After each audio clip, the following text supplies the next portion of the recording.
जहाँ तक जहाँ तक चिलकोर विलेज मोइनाबाद की जो मस्जिद का जो सा है, बिल्कुल बड़े अफसोस की बात है कि वो एक वाकया के नहीं होने का वाकया है। वो हुआ है। वो एक 400 साला मस्जिद को शहीद कर दिया गया है।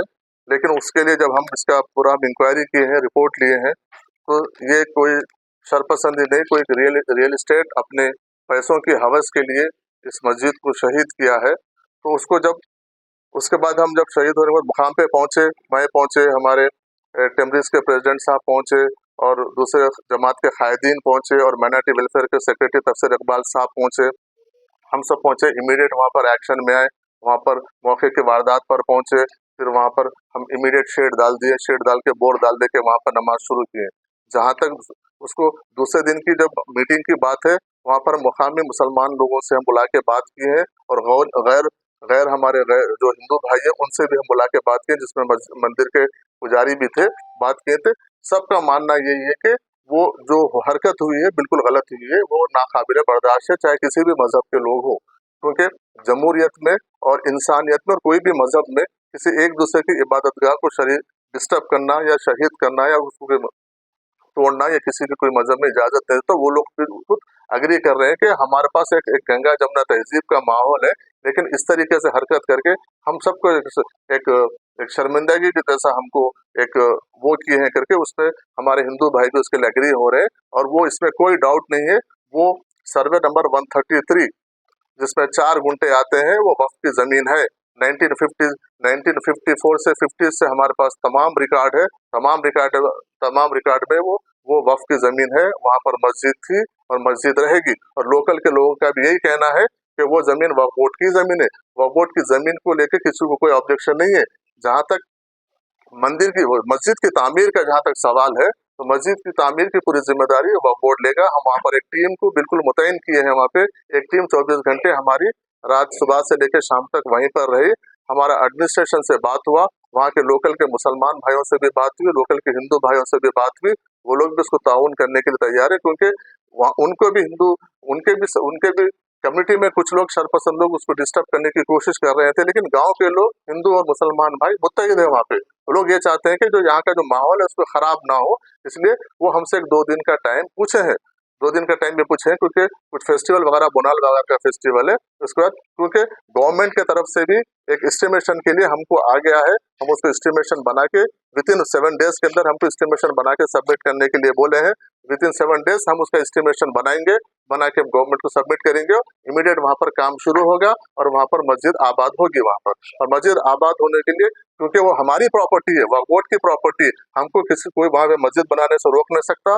हम वहाँ पर रुक, क्योंकि उसमें क्या हो रहा है कि सोशल मीडिया के जरिए अलग अलग से वहाँ पे मैसेजेस जा रहे हैं। लोग जाके जो लोग अपने अपने तरीके से उसको एक मैसेज देने की कोशिश कर रहे हैं, लेकिन मेरा क्लियर मैसेज यही है कि वहाँ पर मस्जिद थी, मस्जिद बनेगी और मस्जिद वहाँ पर कायम होगी। उसमें वक्फ बोर्ड पूरी जिम्मेदारी के साथ मस्जिद बना दे। सिर्फ हम उसको थोड़ा सा डिले होने का, 2-3 दिन डिले होने का, कि लोकल के एडमिनिस्ट्रेशन और लोकल के 2 लोग कमेटी के लोग बैठ के बात करके बोले कि क्योंकि बोनाल 2-3 दिन फेस्टिवल का टाइम है, 2-3 दिन के बाद आप काम शुरू करिए, हम पूरा उसमें हम ताउन करेंगे। तो अब वहाँ पर जो भी काम होगा, मुकामी लोग, वक्फ बोर्ड और रेवेन्यू और पुलिस एडमिनिस्ट्रेशन के बीच में उनके तालमेल के साथ पूरा काम होगा और पूरा मस्जिद, मुकम्मल मस्जिद वहाँ पर बनेगी। क्योंकि वो मस्जिद को रास्ता भी नहीं है, उसका भी बातचीत कर रहे हैं, वो जमीन के ओनर से बात करके उसको रास्ता निकालने की बात करें कि रास्ता उसको मेन रोड से अप्रोच होने का, और मस्जिद का वो रास्ता भी हम कायम करेंगे आने जाने के लिए, और मस्जिद भी वहाँ पर एक मस्जिद वक्फ बोर्ड की जानिब से वहाँ पर कायम होगी।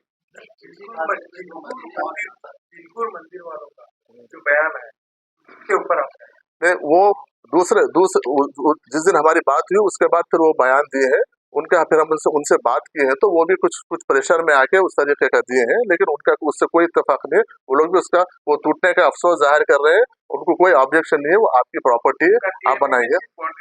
हाँ, नहीं, अभी बाउंड्री बनने के बाद उसको पक्का स्ट्रक्चर बनाएंगे, पहले बाउंड्री बना के लॉक कर दीजिए, 2-4 दिन के बाद जरा माहौल थमने के बाद हम उसको काम शुरू करेंगे। बस उनका एक ही चीज ये है, मैं आपके मीडिया के जरिए मैं लोगों को बोलना चाह रहा हूँ, अपील कर रहा हूँ कि गाँव के दो भी लोगों का एक ही कहना है कि हम यहाँ पर सालों से मुत्तहिद होके एक दूसरे के त्योहारों में हम शामिल होते हैं, एक दूसरे के अच्छे बुरे में हम जाते हैं, बस हम आपस में बैठ के उसको मस्जिद को कर लेंगे। आप मेहरबानी करके बाहर से आप लोग आके माहौल को, हमारे गंगा जमुना तहजीब को, हमारे पुराने जो गाँव का कल्चर है उसको खराब मत कीजिए। सब बनाने के हम लोग आपस में बैठ के उसको बनाएंगे। उसके लिए वक्फ बोर्ड पूरा उसकी निगरानी में पूरा काम कंप्लीट करेगा इसका।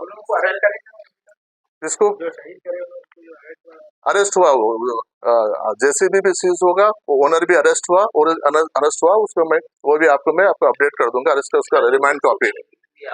उससे 1 किलोमीटर पे वक्त का और लैंड है, वहाँ पे फातिमा टोल नाम की एक वक्त की लैंड, वो भी वीरान पड़ी हुई है, खस्ता हालत में है, तो उसको भी क्या शहीद होने का इंतजार है या फिर हम एक्शन लेंगे उस पर? मैं वो उसके बाजू के गांव में जो है टोम है, वो मैं वहाँ के जो मुतवल्ली साहबात है वो मेरे से बात किए हैं, वो और गांव के जिम्मेदार भी बात किए हैं। उनको मैं बोला हूँ कि तफसील आप लैंड का जो डिटेल्स है आपका, जो भी आप वो कमेटी के मुतवल्ली है, जो भी आप डिटेल्स लेके आके दीजिए, वक्फ बोर्ड के जानिब से इमीडिएट उसकी हिसारबंदी करेंगे और जो भी हो सकता हम करेंगे बोल के बोले। जहाँ तक जो गैर आबाद मस्जिद का सवाल है, हमारे साथी अभी पूछे थे गैर आबाद मस्जिद का, मैं उस दिन भी बोला हूँ, आज भी बोल रहा हूँ, जहाँ मस्जिद दिख रही है आप हमारे नॉलेज में लेके आइए।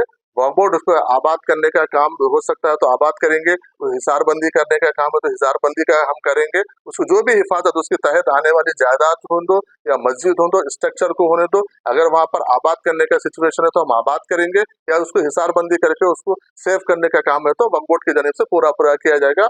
मैं आपके जरिए तमाम लोगों से अपील कर रहा हूँ, ऐसे कहीं भी रहे तो आप हमारी नॉलेज में लेके आइए, इमीडिएट उसके ऊपर वक्फ बोर्ड उसके ऊपर एक्ट करेगा। उसके बजट आ गया तो रास्ते में भी 2-3 दिन पहले मालूम हुआ कि पिछले 2 से 3 साल से जो लोकल स्कॉलरशिप्स है कॉलेज और स्कूल्स की, वो नहीं दी जा रही, लोग 3 साल से खेल रहे हैं। तो अभी क्या वो बजट आने के बाद उसको रिलीज करेंगे? 3-3 साल से बच्चे खेल रहे हैं, तो उसका कैसा होगा? पिछली बार का तो बजट नहीं मालूम, लेकिन अब जो बजट है ये हमारे बजट में इमीडिएट गवर्नमेंट है, सो इसको इमीडिएट आप देखिए। पिछले गवर्नमेंट आने के बाद पिछले बजट में वो लोग लेके हम बजट रिलीज करके उसको वैसे रख दिए थे, लेकिन ये गवर्नमेंट, कांग्रेस गवर्नमेंट आने के बाद 4 महीने में 600 करोड़ गवर्नमेंट इमीडिएट स्पेंड कर दी माइनॉरिटीज के लिए। तो माइनॉरिटीज का जो बजट हम जो हो सा वही हम वहाँ पे बजट में रखे। तो हुकूमत का ये सिर्फ फिगर देके खुश करने का नहीं है, कांग्रेस हुकूमत का, हमारे रेवंत रेड्डी साहब का, हमारा यही है कि जो हम बजट रिलीज, जो हम वादा किए हैं उसको पेपर पे लाएंगे, और जो पेपर पे लाएंगे उसको एग्जीक्यूट करेंगे। तो जितना भी बजट हमको अलोकेट किया गया, हम तमाम लोग मिलके उसको रिलीज करवाएंगे और स्पेंड करने का भी हम काम करेंगे।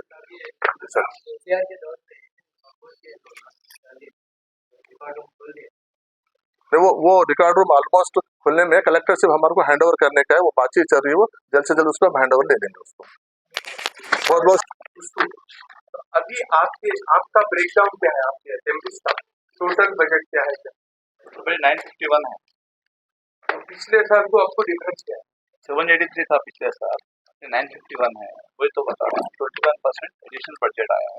स्पेशली ये जो बिल्डिंग के लिए आप जो परसों दौरा करें, उस पर कोई स्पेशल बजट आप एलोकेट करेंगे? अभी तो प्लान करना है ना, पूरा बजट को अभी तो सब डिवाइड करना है। ऑलमोस्ट 18 to 20 स्कूल्स का 10% लास्ट काम रुका हुआ है। तो फर्स्ट प्रायोरिटी हो रही है कि हम अपने ओन प्रेमिसेस में आ जाए, ताकि स्पेशल डिस्ट्रिक्ट में बहुत प्रॉब्लम हो रहा है, अपने ओन प्रेमिसेस में आए तो वहाँ पे फैसिलिटीज और प्रोवाइड करना है। क्योंकि बहुत सारे स्कूल में स्पोर्ट्स एक्टिविटीज ये नहीं है, कल्चर लाना है। जो प्राइवेट स्कूल में जो कल्चर रहता है वो कल्चर लाना है, बच्चों का खाली पढ़ाई के साथ थोड़ा रिक्रिएशन भी रहना है, और थोड़ा इस्लामिक उनको वो पढ़ाई भी बहुत इम्पोर्टेंट है। तो ऑल टुगेदर हम प्लान करके बजट डिवाइड करके फेस वाइज मैनर में उसको वो करेंगे। मैं आपको पिछला और इस बार का मैं बजट एलोकेशन आपको बोल देता हूँ कितना हुआ। तेलंगाना वक्फ बोर्ड के लिए 67.78 प्रीवियस था, और इस बार 120 करोड़ रुपए इस बार का है। और जहां तक टीजे एमरिस का है 783.90 पिछले साल था, और इस बार 951.38 करोड़ इस बार का है। और जहां तक हज कमेटी का था, पिछली बार 2 करोड़ रुपया था और इस बार हमने 6 करोड़ रुपए किया है हज कमेटी के लिए। और ये माइनॉरिटी फाइनेंस कॉर्पोरेशन के लिए 273.78 करोड़ था, 273.78 करोड़ था, और इस बार 480 करोड़ रुपए माइनॉरिटी फाइनेंस कॉर्पोरेशन के लिए किया गया है। उर्दू एकेडमी के लिए 14.19 करोड़ पहले था, इस बार 19 करोड़ 42 लाख इस बार का बजट है। तो आप कंपेयर कर लीजिए, ऑलमोस्ट पिछले बजट से इस बार हमारा 30 से 40% हमारा बजट इस बार इंक्रीज हुआ। इंशाल्लाह आने वाले दिनों में और हम सब लोग मुत्तहिद होकर नुमाइंदगी करके इसको आगे बढ़ाएंगे इंशाल्लाह।